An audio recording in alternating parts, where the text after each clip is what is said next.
मैं तुम्हारा पूरा जीवन देख रहा हूं। मैं तुम्हारे जीवन का साक्षी हूं।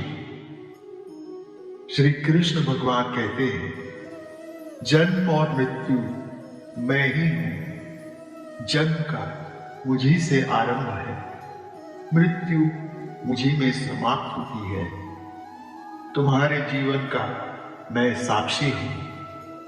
मेरे ही अनुसार तुम्हारा पूरा जीवन चल रहा है। ज्ञान विज्ञान मेरा ही बनाया है, लेकिन अज्ञानता वहां से शुरू होती है जब मनुष्य के भीतर काम, क्रोध, लोभ, मोह, अहंकार अधिक रूप से बढ़ने लगती है। वहां से शुरू होता है तुम्हारे दुखों का कारण। मैं ही सब में विद्यमान हूं, सर्वव्यापी हूं। जब दुख भोगते हुए तुम्हारे जीवन में सुख के कुछ पल आने लगते हैं, तुम उसी को सुख मान लेते हो।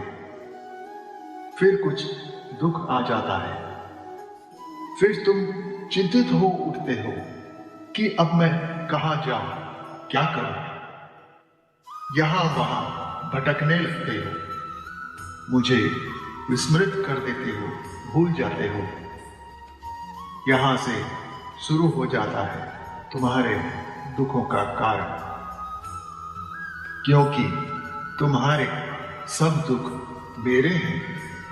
जब तुम मुझे याद करने लगते हो, फिर होने लगता है तुम्हारे दुखों का अंत, क्योंकि मैं ही हर कण कण में व्याप्त हूं।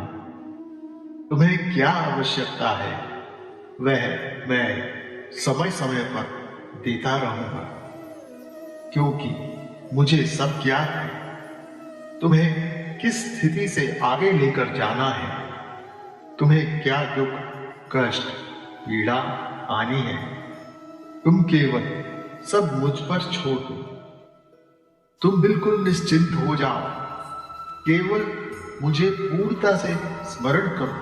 हर क्षण तुम्हारी जीवा पर, तुम्हारे हृदय में मेरा नाम होना चाहिए।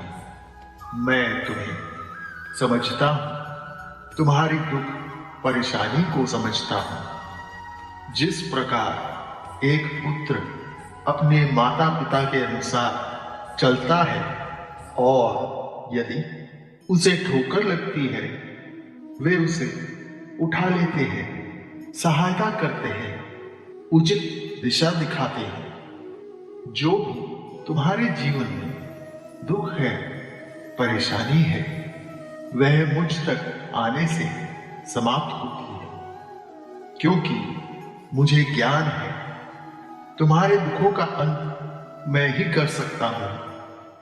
अब यहां पर निर्णय कर तुम पर है कि तुम अपने जीवन को कैसे लेकर चलते हो, क्योंकि तुम यह समझ लो, तुम्हारे जन्म से मृत्यु तक तुम्हारे जीवन को मैं ही देख रहा हूं। मैं तुम्हारे कई कई जन्मों को देख रहा हूं। मैं ही तुम्हारे कई कई जन्मों का साक्षी भी हूं, क्योंकि मैं समय हूं। तुम्हारे दुखों का कारण भी मैं ही हूं, क्योंकि यह सब कुछ मेरे द्वारा ही रचित है। इसीलिए तुम जितनी जल्दी मेरे पास आ जाओ, मेरे बताए हुए मार्ग पर चलो, तुम्हारे पग पग पर मैं ही तुम्हें खड़ा हुआ मिलूंगा। यह तुम्हारे जीवन का पहला अध्याय है।